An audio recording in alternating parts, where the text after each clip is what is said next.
Good morning students. मैं doctor Kavita Sahani from government girls college Chomu. BSc part 2 के paper 1 के अंतर्गत हम ग्रास होपर के बारे में पढ़ रहे थे और पिछली क्लास में हमने इसके डाइजेस्टिव सिस्टम या पाचन तंत्र के बारे में पढ़ा था। आज हम बात करेंगे ग्रास होपर के ब्लड वेस्कुलर सिस्टम और रेस्पिरेटरी सिस्टम की। ब्लड वेस्कुलर सिस्टम या रुधिर संवहनी तंत्र जो है ग्रास होपर का ओपन टाइप का होता है। ओपन टाइप का मतलब ब्लड हमेशा वेसल्स में नहीं फ्लो करता, हमेशा वेसल्स में नहीं बहता। केवल जब वो हार्ट में होता है या एओर्टा में होता है तभी वो क्लोज्ड टाइप में होता है या बंद नलियों में बह रहा होता है। और इसके अलावा फिर इसकी जो कैविटी है बॉडी की उसके अंदर रुधिर भरा रहता है या ब्लड भरा रहता है और जिसे कि हीमोसील कहते हैं।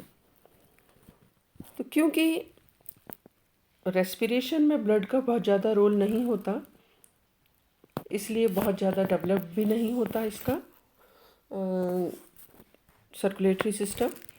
मेन पार्ट जो है सर्कुलेटरी सिस्टम के इसमें जो आता है वो एक तो है हार्ट और एओर्टा यानी उसका हृदय और महाधमनी, और दूसरा आता है हीमोसील या इसकी जो कैविटी है जिसमें कि अंदर ब्लड भरा रहता है। तो हार्ट जो है ग्रास होपर का वो एक ट्यूब के जैसा होता है, पतला होता है, और मेन जो है वो पार्ट इसका वो एब्डोमेन रीजन में होता है, एब्डोमेन के भाग में वो प्रेजेंट होता है। और ये जो हार्ट है पेरिकार्डियल साइनस में सिचुएटेड रहता है, और जो पेरिकार्डियल साइनस जो है वो एक डॉर्सल सेप्टम या पार्टीशन के द्वारा या जिसे डॉर्सल डायफ्राग्म भी कहते हैं, इसकी बॉडी को कैविटी को सेपरेट कर देता है पेरिविसरल साइनस से। इसी तरीके से एक और वेंट्रल डायफ्राग्म होता है अधर सतह पर जो कि वेंट्रल साइनस को, और दूसरा जो होता है पेरिन्यूरल साइनस जो कि इसकी तंत्रिका रज्जु के चारों तरफ होता है, उसको पेरिविसरल साइनस से अलग कर देता है। तो इस तरीके से इसमें साइनस होते हैं अलग अलग, और जो हार्ट है वो जो ट्यूब लाइक स्ट्रक्चर होता है मैंने बताया वो छोटे छोटे चैम्बर्स उसमें प्रेजेंट होते हैं। तो जो एब्डोमेन है उसके हर एक सेगमेंट में एक चैम्बर इसका होता है जो कि ऑस्टिया उसकी लिटरल साइड पर प्रेजेंट होते हैं या छेद होते हैं। और ये जो ऑस्टिया या छेद होते हैं जब हार्ट कॉन्ट्रैक्ट होता है तो ये ऑस्टिया बंद हो जाते हैं।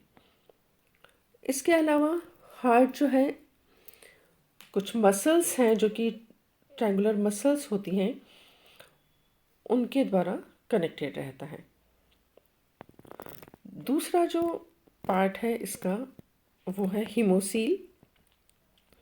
हीमोसील जो है वो कैविटी होती है जैसे मैंने अभी आपको बताया, जो कि अलग अलग ये डॉर्सल और वेंट्रल के ये डायफ्राम के द्वारा ये साइनस में अलग अलग पार्ट्स में बटी हुई होती है, जैसे पेरिविसरल साइनस है, पेरिन्यूरल साइनस है, इनमें ये बटी हुई होती है। तो ब्लड का सर्कुलेशन कैसे होता है इसमें, जैसा अभी मैंने आपको बताया हार्ट जो है वो एक लाइन में उसमें चैम्बर्स होते हैं। तो इनमें जब कॉन्ट्रैक्शन होता है, जब ये सिकुड़ते हैं, इनमें संकुचन होता है, तो ब्लड जैसा अभी आपको बताया था इनके कोष्ठों के या जो चैम्बर्स हैं उनके साइड में ऑस्टिया होते हैं, छेद होते हैं। तो जब हार्ट कॉन्ट्रैक्ट होता है तो उसके कारण ब्लड ऑस्टिया से होकर हार्ट में एंटर हो जाता है और फिर आगे की तरफ बढ़ता है, और आगे की तरफ हार्ट जो है वो जुड़ा हुआ होता है एओर्टा से। ये एंटीरियर एओर्टा देखिए डायग्राम में दिखाई दे रही है।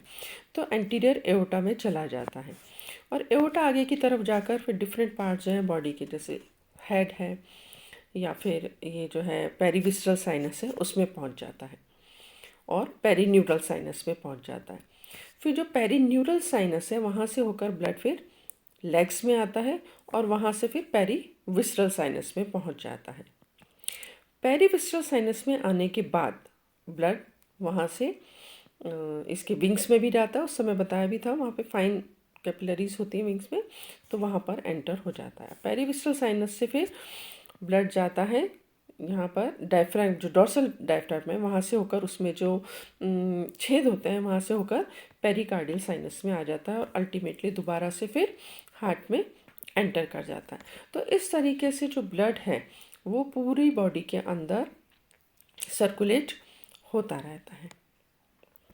तो इस प्रकार इसमें ब्लड वेस्कुलर सिस्टम काम करता है, जिसमें लगातार सर्कुलेशन होता रहता है। जब हार्ट में और एंटीरियर एओर्टा में रहता है तो ये ट्यूब्स में होता है, और उसके अलावा ये कोटर या साइनस में ओपन अवस्था में ही रहता है। इसके अलावा ग्रासहोपर का जो ब्लड है वो क्लियर दिखता है, जिसमें कि प्लाज्मा होती है और हीमोसाइट्स या सेल्स होती हैं ब्लड की। और ये जो ब्लड सेल्स हैं वो फेगोसिटिक होती हैं। इसके अलावा इसके ब्लड में कोई रेस्पिरेटरी पिगमेंट नहीं होता, जैसा अभी मैंने बताया इसका, क्योंकि रेस्पिरेशन में बहुत ज़्यादा यूज़ नहीं होता, इसमें कोई रेस्पिरेटरी पिगमेंट भी नहीं होता। तो इस तरीके से ब्लड वेस्कुलर सिस्टम इसमें टिड्डे में या ग्रासहोपर में पाया जाता है। अब हम बात करते हैं रेस्पिरेटरी सिस्टम की। रेस्पिरेटरी सिस्टम या श्वसन तंत्र इसमें टिड्डे में, जिस तरीके से हमने पहले तिलचट्टे या कॉकरोच में पढ़ा था, इनमें स्पाइरेकल्स या छिद्र होते हैं जो कि ट्यूब्स या ट्रेकिया से जुड़े हुए होते हैं, और ये ट्रेकिया पूरी बॉडी में एक जाल के रूप में फैली हुई होती हैं। इसी तरीके से ग्रासहोपर का जो रेस्पिरेटरी सिस्टम है इसमें भी स्पाइरेकल, ट्रेकिया, ट्रेक्यूल्स और एयर सैक्स होते हैं। स्पाइरेकल्स या श्वसन रंध्र जो होते हैं ये छोटे छोटे छिद्र होते हैं स्पाइरेकल्स, जिससे कि एयर जो है शरीर के अंदर एंटर करती है या फिर बॉडी से बाहर निकलती है। टोटल 8 पेयर्स या 8 जोड़ी होते हैं श्वसन रंध्र या स्पाइरेकल्स। इसमें से जो 2 जोड़ी होते हैं स्पाइरेकल्स वो तो थोरिक्स रीजन में होते हैं, उसके दोनों साइड में उसकी जो लेटरल साइड्स हैं थोरिक्स की वहाँ पर होती हैं, और बाकी के जो 8 जोड़ी या 8 पेयर्स जो हैं वो एब्डोमेन के हर एक सेगमेंट में प्रेजेंट होते हैं। जो 2 सेगमेंट है उसके बीच में उसकी लेटरल साइड पर प्रेजेंट होते हैं, देखिए डायग्राम में दिखाई दे रहे हैं, और एक पतली झिल्ली से ये ढके रहते हैं। इसके अलावा ये जो स्पाइरेकल्स हैं इनमें थोड़े से हेयर लाइक स्ट्रक्चर होते हैं, जिसके कारण कि धूल या जो पार्टिकल्स हैं वो बॉडी में अंदर एंटर नहीं हो पाते। इसके अलावा जो वॉल्स हैं या झिल्ली जो है वो भी उसके कारण ये स्पाइरेकल्स बंद होते हैं और खुलते हैं, जिसके कारण कि ये एयर के फ्लो को कंट्रोल कर सकते हैं। एयर जो है वो टाइमली अंदर एंटर होती है या बाहर निकलती है, और ये ज़रूरी होता है क्योंकि जब ये स्पाइरेकल्स बंद हो जाते हैं तो उसके कारण क्या होता है, वाटर का इवेपोरेशन नहीं होता, तो पानी का लॉस उससे कम होता है। तो इस तरीके से स्पाइरेकल जो है इम्पॉर्टेंट रोल प्ले करते हैं। इसके अलावा दूसरा जो पार्ट या स्ट्रक्चर रेस्पिरेटरी सिस्टम का होता है वो है ट्रेकिया या श्वास नली। ये ट्रेकिया या श्वास नली जो है, अभी हमने बात करी स्पाइरेकल। हर एक स्पाइरेकल अंदर की तरह के एक छोटे से चैम्बर में खुलता है जिसे कहते हैं एट्रियम, और वो एट्रियम बहुत पतली पतली ये जो है इलास्टिक ट्यूब लाइक स्ट्रक्चर्स में खुलता है, जिसे कहते हैं ट्रेकिया या श्वास नली। ये जो ट्रेकिया है ये पूरे एक जाल के रूप में पूरी बॉडी में फैली रहती है, और अल्टीमेटली 3 मेन इसकी जो है लॉन्जिट्यूडिनल ट्रंक बनाती हैं या महावाहिनियाँ बनाती हैं। लॉन्जिट्यूडिनल एक तो होती है डॉर्सल साइड पर, वेंट्रल साइड पर, और दोनों लेटरल साइड पर। तो इस तरीके से सारी ट्रेकिया जो है सब मिलकर आपस में मेन लॉन्जिट्यूडिनल ट्रेकियल ट्रंक बनाती है। और ये जो ट्रेकिया है इनके अंदर क्यूटिकल की रिंग्स प्रेजेंट होती हैं, जिसके कारण कि ये कोलैप्स नहीं हो पाती, या इनको सिकुड़ने से या दबने से या पिचकने से ये बचाती हैं। ये जो ट्रेकिया हैं फिर ये खुलती हैं ट्रेक्यूल्स में। ट्रेक्यूल क्या है, ट्रेकिया जो ट्यूब्स हैं उनकी जो फाइन ब्रांचेस हैं, बहुत पतली महीन ब्रांचेस हैं, वो ट्रेक्यूल्स कहलाती हैं, और इनका जो डायमीटर है करीब 1 माइक्रोन तक ही होता है, तो बहुत पतली होती हैं और एक एक सेल की बनी हुई होती हैं। इनमें वो सर्कुलर रिंग्स या टिनिडिया नहीं पाई जाती, और इस कारण से जब ये टिश्यू में या सेल्स के अंदर धसी हुई होती हैं तो वहाँ का जो लिक्विड है पार्ट है, या लिक्विड टिश्यू का जो पार्ट है, सेल का पार्ट है, वो कैपिलरी एक्शन के द्वारा इनमें एंटर हो जाता है। तो इस तरीके से हमेशा एक लिक्विड से भरी रहती हैं, और यही वो पार्ट है जो कि फिर गैसेस एक्सचेंज में इसको मदद करता है।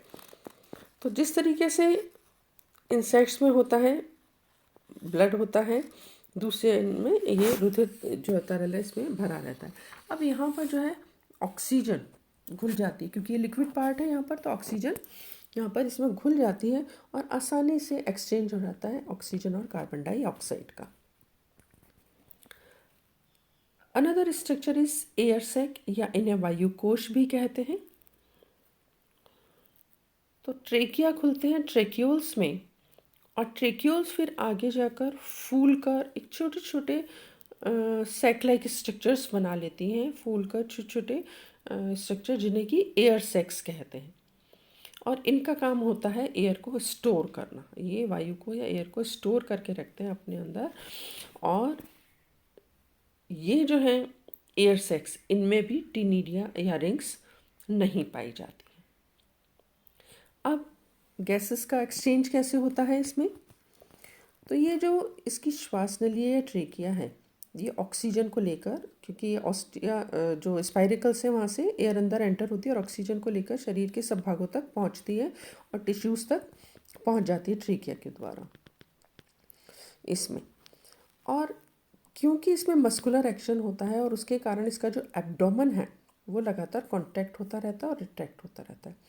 तो इसके कारण क्या होता है, उसके कॉन्ट्रैक्ट और रिट्रैक्ट होने से इसकी जो ट्रेकिया है वो भी पंप का काम करने लगती है, और उसके कारण एक रेगुलर सर्कुलेशन एयर का इसके अंदर बना रहता है। और इम्पॉर्टेंट बात यह है कि इंस्पिरेशन के समय, यानी जब वायु अंदर एंटर होती है या एयर अंदर एंटर होती है, उस समय शुरू के केवल 4 जोड़ी जो स्पाइरेकल हैं वो ही खुले रहते हैं। तो ये जो 4 हैं, इन्हीं से स्पाइरेकल शुरू के ऊपर के 4 जोड़ी, उन्हीं से एयर जो है बॉडी के अंदर एंटर होती है। और इसीलिए इन चारों स्पाइरेकल्स को, इन चारों जोड़ी स्पाइरेकल्स को इंस्पिरेटरी स्पाइरेकल्स भी कहते हैं, क्योंकि इन्हीं से एयर अंदर एंटर हो रही है।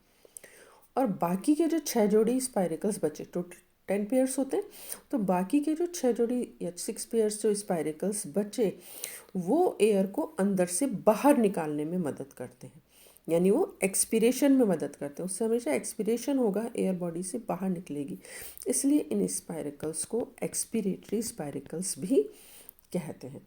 तो इस तरीके से इसका रेस्पिरेटरी सिस्टम स्पाइरेकल्स, ट्रेकिया और ट्रेक्यूल की मदद से एयर को अंदर लेने में और बाहर छोड़ने में मदद करता है।